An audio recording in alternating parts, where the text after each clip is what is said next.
sou o Apollo Hunter e seja muito bem-vindo ao canal Super Hero. E hoje, gente, eu estou trazendo pra vocês a segunda parte dos visuais incríveis que foram descartados em filmes de super-heróis. Vocês gostaram bastante da primeira parte desse vídeo. Se você não assistiu, clique no card aqui em cima. E então eu resolvi fazer uma continuação. Bora lá! Bom, galera, eu vou começar já com o visual que foi descartado, só que na minha opinião é muito melhor do que o que foi usado no filme mesmo. Em março de 2003, estreava nos cinemas brasileiros o filme Demolidor, O Homem Sem Medo. O filme, produzido pela Fox, teve Ben Affleck como Matt Murdock, Jennifer Garner como Elektra Natchios e Michael Clarke Duncan como Rei do Crime. Gente, vocês já sabem que o filme em si, além de ter sido já bem mais ou menos, uma outra coisa foi muito criticada, que é o uniforme do Demolidor. Não dá pra negar que aquela roupa de couro ficou realmente muito estranha. E o pior, gente, é que antes dela, havia uma arte conceitual que foi descartada e que era muito bacana. Saca só. Esse visual descartado foi feito por Warren Munster e tinha ficado muito bacana. A gente pode notar logo de cara algumas diferenças claras, como por exemplo, o fato do traje descartado ser uma espécie de armadura. Podemos ver algumas placas nos ombros, no tórax e na cabeça, que provavelmente seria mais reforçado que o resto do uniforme. Um diferencial também é que esse uniforme teria joelheiras e caneleiras. Outra coisa que reparei são alguns detalhes em prata na cintura e nas pernas. E as cores, apesar de serem diferentes, estão bem próximas uma da outra. E por falar em cores, gente, o artista Warren Munster também ousou bastante em uma das suas artes conceituais. Ele chegou a cogitar a mudar a cor tradicional do uniforme do Homem Sem Medo. Ele chegou a criar um uniforme inteiramente cinza, o que realmente faria parecer ainda mais como uma armadura. E o mais legal é que os olhos brilhavam. Ela é idêntica ao uniforme vermelho que eu acabei de mostrar pra vocês, e o que muda é só a cor mesmo. No filme Demolidor, O Homem Sem Medo, de 2003, também tivemos o ator Colin Farrell, que interpretou o vilão mercenário. E ele também tinha um visual diferente daquele que foi usado no filme. Como a gente pode ver, era pro rosto dele ser repleto de cicatrizes. E ao invés de possuir um pequeno alvo na testa, ele teria um grande alvo no olho direito. E o legal é que a gente consegue até ver as marcações de pontuações do alvo. Ele também não teria vários piercings de argola nas orelhas. Ele teria apenas um piercing grande, quase do tamanho da orelha dele. E isso sem contar o piercing que ele teria em cima da boca. Outras duas diferenças que eu reparei foi que ele não teria o cavanhaque e a sua camiseta seria branca, ao invés de ser preta por inteira como a do filme. Além do Mercenário e do Demolidor, a gente também teve a Elektra no filme, como eu já disse antes. E cara, era pra ela ter um uniforme muito parecido com o dos quadrinhos. Saca só como seria bacana. Em primeiro lugar, é claro, teríamos a cor vermelha, que é o que estamos acostumados a ver a Elektra usando nos quadrinhos. Ela teria algumas faixas amarradas nos antebraços e algo que se parece com uma tatuagem no braço direito. Assim como o Demolidor, ela também teria joelheiras e caneleiras. E o mais importante desse uniforme é que ela teria sua famosa bandana. O filme Esquadrão Suicida conseguiu conquistar o público, apesar de não ter agradado muito a crítica especializada. Porém, a quantidade de gente que tá amando a Arlequina e o Coringa é algo inacreditável, aumentou consideravelmente depois desse filme. Então é claro que esses dois personagens tão queridos não poderiam ficar de fora dessa lista. Agora com vocês, os visuais descartados da Arlequina. A figurinista que cuidou do visual da Margot Robbie foi a Kate Hawley. Ela disse que tinha dois uniformes que estavam quase entrando no filme, mas que no final foram descartados mesmo. O primeiro seria o uniforme que ela usa na penitenciária. Como a gente pode ver, o uniforme que foi descartado não possui grandes diferenças na peça em geral, apenas nos detalhes. Porque no filme, a roupa que a Arlequina ficava na sua cela também era uma camiseta com nós nas laterais. Porém, a roupa no filme está limpa e tinha escrito apenas Burn After Use, que significa queime depois de usar. Ao contrário da versão descartada, que haviam várias coisas escritas na camiseta, além dela estar bem suja. Outra coisa é que nessa arte conceitual, a Arlequina está com os cabelos pintados, e no filme, enquanto ela está na cela, os cabelos dela estão loiros por inteiro. E as cores do cabelo também são diferentes da versão final. Aqui, as cores são vermelha e azul escuro, enquanto no filme é rosa e azul claro. Eu não sei se vocês repararam, mas uma das coisas que a galera mais curtiu na Arlequina foi sua maquiagem. E nessa arte que eu acabei de mostrar pra vocês, a maquiagem tá bem diferente também. No filme, a maquiagem segue as cores do cabelo. Um olho é pintado de rosa, enquanto o outro é pintado de azul claro. Já nessa arte conceitual, ela possui os olhos inteiros preto, o que me lembrou bastante a maquiagem do Coringa do Heath Ledger. O segundo traje da Arlequina que foi descartado e que eu vou mostrar agora aqui pra vocês seria o traje que ela usaria na maior parte do filme. E dessa vez dá pra notar bastante diferença nos uniformes. A camiseta que foi usada no filme seria substituída por um cropped de couro com as cores azul e vermelha. E por cima teria um casaquinho com as mesmas cores. Um detalhe legal é que o zíper do cropped é um J de Joker. E falando em Joker, olha o que ela tinha ali no pescoço. Algo parecido com uma coleira que estava escrito Pudim, que é a forma carinhosa que a Harley chama o Coringa. Além disso, o uniforme descartado também tinha cotoveleiras, joelheiras e ainda por cima um coldre na cintura. E dois detalhes que me chamaram a atenção foram que as tatuagens são bem diferentes da versão final e a maquiagem dos olhos é inteira vermelha.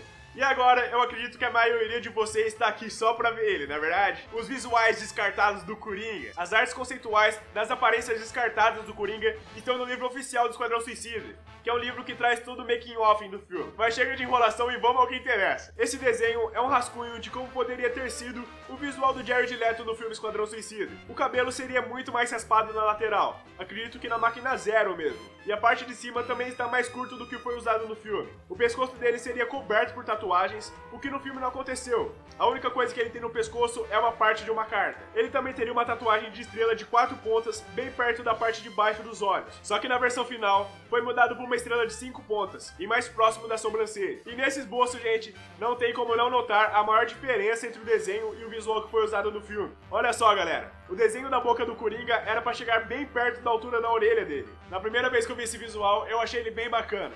Mas um artista desconhecido fez uma fanart pra gente ver como que o Jared Leto ficaria nesse visual. E cara, sorte que ele não foi pro cinema. Ia ficar, ó, uma bosta. Mas também tivemos outro visual não utilizado do Coringa. Dessa vez, pra substituir aquele casacão roxo de cafetão dele, tá ligado? Era pra ter sido um casaco de pelos. Além do mais, o Coringa também usaria um óculos escuro nesse visual descartado. Outra diferença nítida são as calças. A usada no filme é azul por inteiro. Já a do desenho é toda listrada e com um cinto. Sem contar que ele também usaria sapatos e no filme ele fica descalço. Dá pra ver também que as tatuagens seriam bem diferentes das que nos foi mostrada. E outro detalhe aqui é que o Coringa também teria uma espécie de topetinho. O filme espetacular Homem-Aranha nos apresentou Andrew Garfield interpretando o personagem principal. Se você se lembra bem, você tá ligado que o uniforme dele foi bem diferente do que foi usado pelo Tobey Maguire na primeira trilogia do Cabeça de Teia. Ele tinha uma maior quantidade de azul no uniforme e também os olhos eram bem amarelados. Mas se você acha esse uniforme um diferentão e pá, você não tá nem ligado nos uniformes que foram descartados. Era pro Aranha ter uma aparência bem mais futurística. O que eu particularmente não gosto, eu prefiro mais o tradicional mesmo. Olha só que diferente que seria o uniforme do nosso amigão da vizinhança. Como eu já disse, ele teria uma aparência bem mais futurística. A roupa teria cores com tons bem diferentes da que foi usada na versão final. Além, é claro, de ter alguns detalhes em preto. Até mesmo o símbolo do Aranha seria diferente. Outra diferença gritante são os olhos. Eles possuem um tamanho e um traço diferenciado que me lembrou bastante os olhos do Venom. E também tivemos um outro visual descartado do Homem-Aranha. Esse aqui eu acredito que é o mais diferente de todos. Apesar dele não ter uma grande quantidade de preto igual ao uniforme anterior que eu acabei de mostrar pra vocês, ele tem vários outros detalhes que diferenciam ele do restante. Como vocês podem ver, ele também possui um caráter mais futurístico. Porém, ele agrega um aspecto bem importante que nos remete ao primeiro uniforme do nosso amigo Aracnídeo, que seriam as teias embaixo do braço dele.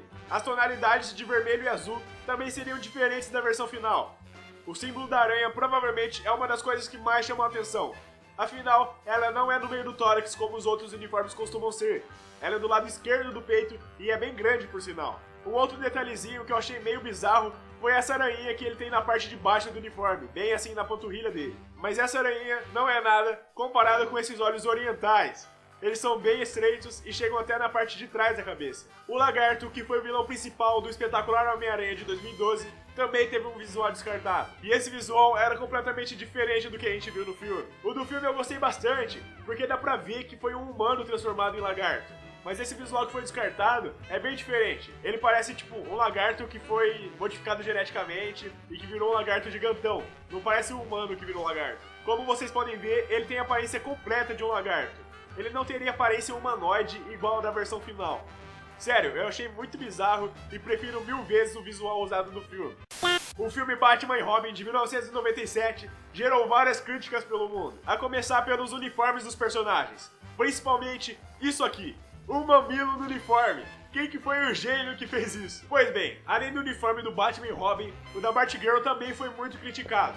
E convenhamos, galera, merecia mesmo. Mas ela também teve vários outros projetos que foram descartados e eu vou mostrar um deles aqui pra vocês. Olhando pela primeira vez, o uniforme parece ser bem legal, mas um pequeno detalhe foi o que me fez achar essa roupa descartável mesmo, que foi o fato do símbolo do morcego não possuir tecido. Ele é um recorte que forma um decote na Batgirl, o que é totalmente desnecessário, né, gente? Porém, o restante do uniforme é bem bacana, tirando a capa que parece de uma bruxa. Mas o mais legal dela é que ela usaria a máscara da Batgirl, com os chifrinhos e tudo mais.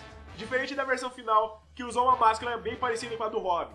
Outra mulher que também estava no filme era a Era Venenosa. Ela era ruiva e tinha a roupa toda verde, mas quase que isso foi bem diferente. Ainda bem que essa versão descartada não foi pro cinema. Olha só que estranho, gente.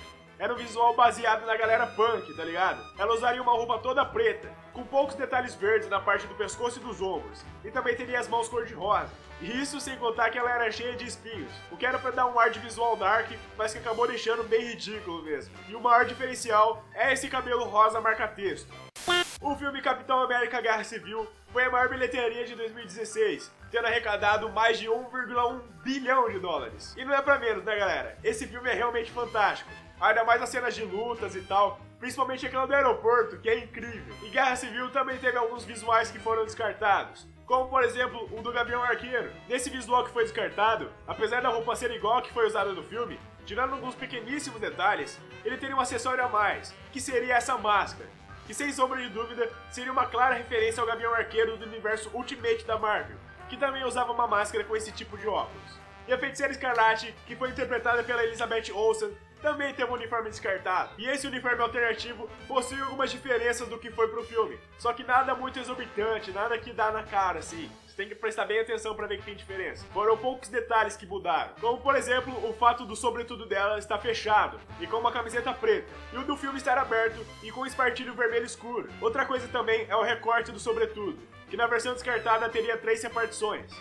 Alguns detalhes em preto também foram retirados da versão final. E o detalhe mais importante e mais legal desse uniforme é que ele teria a famosa tiara da Feiticeira Escarlate que ela usa nos quadrinhos. E eu acho que essa tiara deveria ter ido para a versão final do filme. Com certeza absoluta, os fãs agradeceriam. E para finalizarmos o vídeo de hoje, teremos o Barão Zemo. Ele, que é o vilão de Guerra Civil, era para ter tido um uniforme bem fiel ao dos quadrinhos. Mas na versão final, além do Barão Zemo ter sido subutilizado e ser tipo a pior coisa do filme, ele também teve um visual nada bacana. Apenas ele era uma pessoa normal, ele usava roupas normais. Mas a arte conceitual estava muito parecida com a dos quadrinhos e seria bem legal se fosse utilizado em Guerra Civil. Ele usaria sua famosa máscara roxa e até mesmo a sua espada. Porém, a gente não teve essa sorte, não é mesmo? Vamos torcer para que ele volte em algum filme, para que o personagem seja mais desenvolvido e que apareça um visual bem bacana e bem parecido com os quadrinhos também. E é isso, galera, espero que vocês tenham gostado desse vídeo. Se você gostou, sapeca o like aqui embaixo, que isso ajuda bastante e me incentiva a trazer cada vez mais vídeos pra vocês. Se quiser conversar comigo, é só clicar no primeiro link que tá aqui embaixo, me adiciona lá no Facebook e me chama no chat. A gente troca uma ideia bem bacana, demorou? Muito obrigado pelo enorme carinho de vocês, galera. Um forte abraço e até mais!